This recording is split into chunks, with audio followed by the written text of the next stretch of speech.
जिला आई म्हणला, जिला माय म्हणला, तिला आज तो भोगू पाहू लागला. असं एक कपट विद्यामध्ये हे राक्षस पूर्ण परांगत होते. आणि त्याचप्रमाणे या काळनिमिला सुद्धा कपट विद्यामध्ये प्रवीण होता. म्हणून त्या ठिकाणी सांगितलं तुला नकली वेळ धरायचा आहे. नगाच्या तुंबले बोलवायच्या, डोक्यावर जटांचा भार, अंगाला भस्म लावायचंय. एवढं कर, हनुमंता बरोबर तुझ्या गळाला लागल्याशिवाय राहणार नाही. माता म्हणे दियेची भोग कपटे मिळविले तुळशी सपुत्र संन्यासी मारविले. कपट केलं, त्याचं सपाट झालं. काय केलं नाही, राजा रावणाने कपट केलं. या ठिकाणी काळनिमी कपट करू लागला. इंद्राने चंद्रानं त्या ठिकाणी राजा रावणाचा मुलगा इंद्र ज्याच्या बळावर 80,000 पत्न्या उचलून आणल्या. या ठिकाणी जी सुंदर जी संधी उचलली, 3 तळातल्या उचलल्या, स्वर्गातल्या उचलल्या, अमरावती लोकातल्या उचलली, पाताळातली उचलली, देवकन्या उचलल्या, मानवकन्या उचलल्या, राक्षस कन्या उचलल्या, गंधर्व कन्या उचलल्या. जी सुंदर जी संधी त्याचे हाल या हनुमंताने केले. कपट विद्येमध्ये हे राक्षस प्रवीण होते. राती गती कायती कपटे नारी देवासी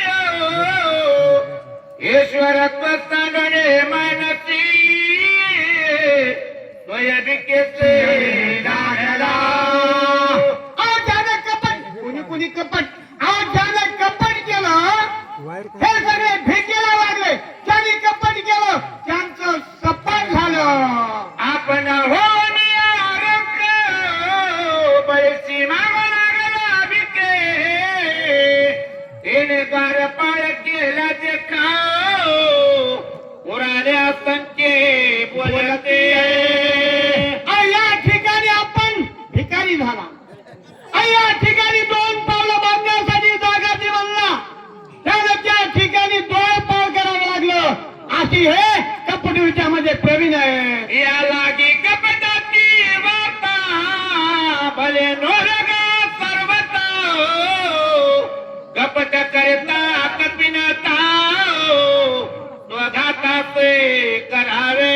राजा रावणाने सांगितलं कपट कर. काळनिमी हुशार होता. अरे बाबा, स्वतः जर मी कपट केलं मला मरण हे नक्की आहे. आणि मग या ठिकाणी तर राजा रावणाने सांगितलं. काळनिमीचे विचार सुरू झाले. रामाचे निजभक्त कोणाच्याची कोण कपट करीले हे स्वयंची मरण पावता नरक भोगिते आणि हुशार होता काळनिमी. काळनिमीला विचार केला हा तर रामाचा भक्त आहे आणि याला राजा म्हणतात कपट कर. अरे बाबा, याच्यावर जर कपट केलं नक्की मरण आहे, नक्की मिळाल्याशिवाय राहणार नाही. माझं मरणच ओढलंय. काळनिमीचे विचार. श्रमाचा किंकर श्रम भैरयाती तत्पर त्याची कपट वाचेना. अरे बाबा, हा तर रामाचा निज म्हणजे जवळचा निज भक्त. आणि याला राजा रावणाने सांगितलंय कपट कर. सूर्य निघेपर्यंत तिथं गुंतून ठेव. आणि जर बाबा तो इथं नाही गुंतला गाठ माझ्याची आहे असा राजा रावणाने काळनिमी आदेश दिला.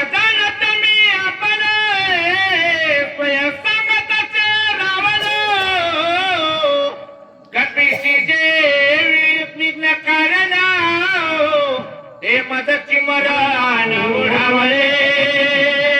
त्याचं मरण काळनिमीचं त्याला दिसू लागलं.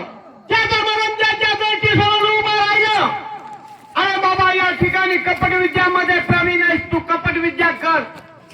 पण काळनिमीला माहिती होता हा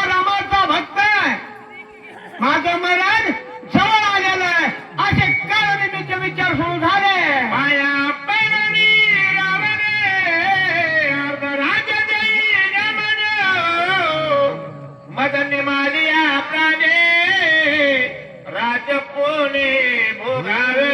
काळाने मनामध्ये विचार करू लागला, काळाने मीच्या विचाराचे चक्र मारले.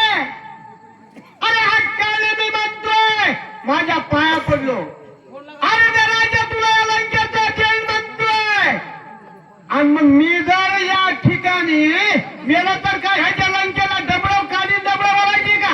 काळी मीचा विचार आहे. आता नवत हो येते तरी रावणाची करी रघात्यो दया परिसे हनुमंते होया माते हित काही. या ठिकाणी काळी मी हुशार होता, राक्षसाची जात असून त्याला कळालं. अरे बाबा या नाही म्हणतोय, रावण माझ्याशिवाय राहत नाही आणि रावणाने मला मारलं तर नरकवास भोगावा लागतोय. आणि हा तर रामाचा भक्त आहे. याच्या हातून जर मला मृत्यू आला तर मला मोक्षाचं पद मिळेल, असं या वेळेला काळनिमीने मनामध्ये विचार केला.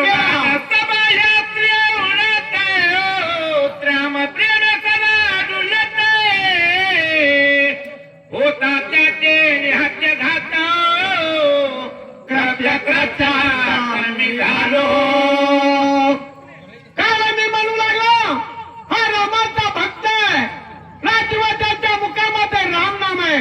त्याच्या हातून जर मला मरण आलो, माझं कल्याण झालं, मला मोक्षाचं पद मिळेल, असे काळनिमीचे विचार.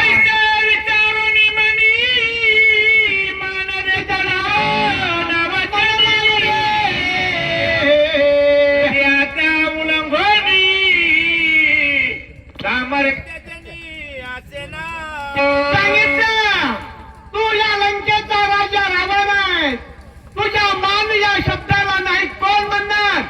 अरे हो म्हणलं. आणि नाथ बाबाच्या शिष्य गावबा काका पुढे बोलता बोला, ऐसा कोण आहे थोरा गौरंगू शके तुझे वेगे करणी नमस्कार निशाचर. त्या वेळेला राजा रावणाचे पाय धरले आणि सांगितलं तू या लंकेचा राजा आहे. अरे तुझा उत्तर कोण नाही म्हणणार, तुझ्या शब्दाला त्याला कोण जाऊ देणार नाही, असं म्हटलं. म्हटल्याबरोबर आधी हनुमानीचा उड्डाण धावू लागलेला आहे.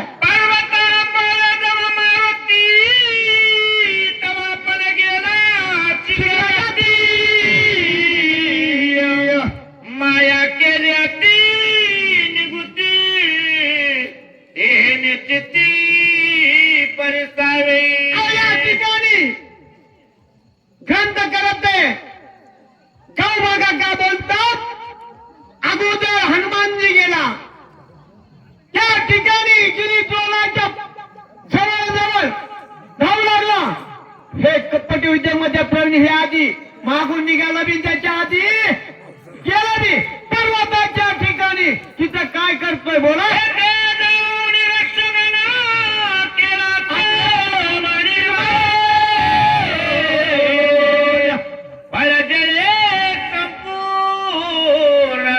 वृक्षारोपण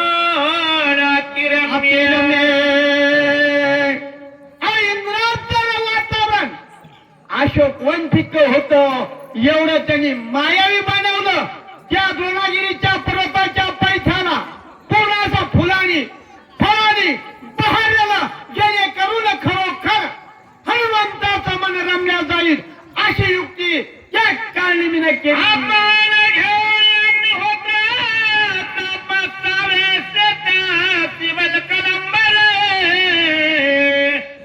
दिसे उपमाची गेले उदर कपाटी. 200 वर्षाचा ऋषी आहे. अशा अवस्थाच्या काळनिमीने बदलले, तटांचा भार वाढला, नखाच्या तुंबले वाढवलं, अंगाला भस्म लावलं आणि त्या ठिकाणी शैली खरोखर पोरच्याचं माग पाठीला चिकटलं. खरोखर लोकांना वाटलं अचानक माळ घातली रुटीची होती का तुळशीची होती, मी बघायला नव्हतो. पण त्या ठिकाणी मोठा वेश, मोठा त्या ठिकाणी ठिकाणी डुप्लिकेट साधू ऋषी झाला. माता गतांचा संभार परिधान त्याची वस्ती वाढले चमत्कृपारे आदे विचित्र भासत. विचित्र दृश्य दिसू लागला. त्याच्या अंगावरचे केस असे लांब दिसू लागले.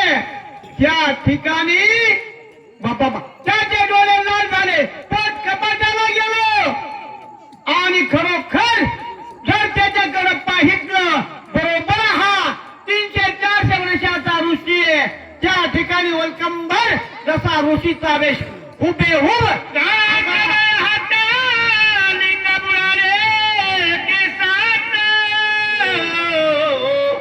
वानप्रस्थ रूप देता जप करीत एकाग्र. त्या ठिकाणी माळ होती. अंगावरचे केस टाईट झालेले आणि त्या ठिकाणी राम राम राम म्हणून एक एक माळीचा मनी ओढू लागला. आता माळच मला माहिती नव्हती त्या ठिकाणी रुटीची होती का तुळशीची होती. माळाचं मत रुटीचीच होती. माळ ओढू लागला राम राम म्हणून त्याने त्या ठिकाणी चिंतन करू लागला. हाती घेऊन जप माळी बुबुळ्याने भवयांतरी जैसी खेचरी मुद्रा लाविली तैसी चली भाषा आहे. अचानक हे डोळे बुबुळे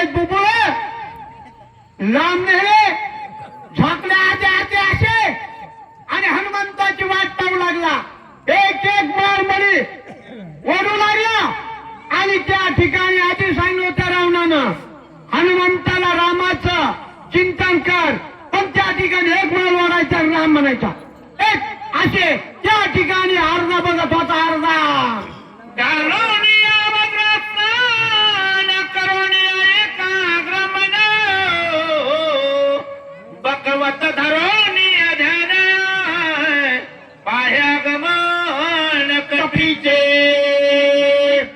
आमच्या उपरीच्या अलीकून खांडवायचा चैताच्या वैशा पहिल्या तळ्या असायचे. खांडव पडायचे.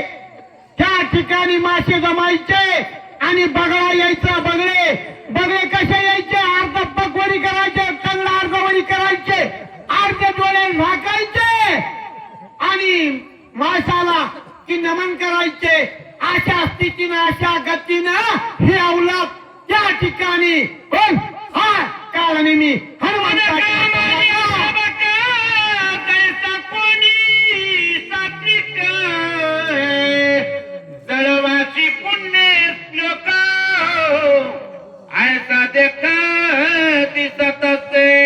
खरोखर बगळाची उपमा दिली. बगळा पटक्यानं एक पकवडी करतो. सात्र झुमक्या बघतो आणि मासाल्या बरोबर नमन करतो. अशा स्थितीमध्ये अशा गतीमध्ये काळनेमी बसला. मस्त आली या दृष्टीतली गटकावणी सगळा गेली. अरे राक्षस कपट मिली गपी आगमन शैली पाहत असते. पाहुण्याला वाटते हनुमंताची. आणि या ठिकाणी या हनुमंताला मी माझ्या घराला लावल्याशिवाय राहणार नाही. हा पण करून राजा रावणापासून आलेला त्या ठिकाणी साधूच्या वेशामध्ये बसलेला हा काळनेमी.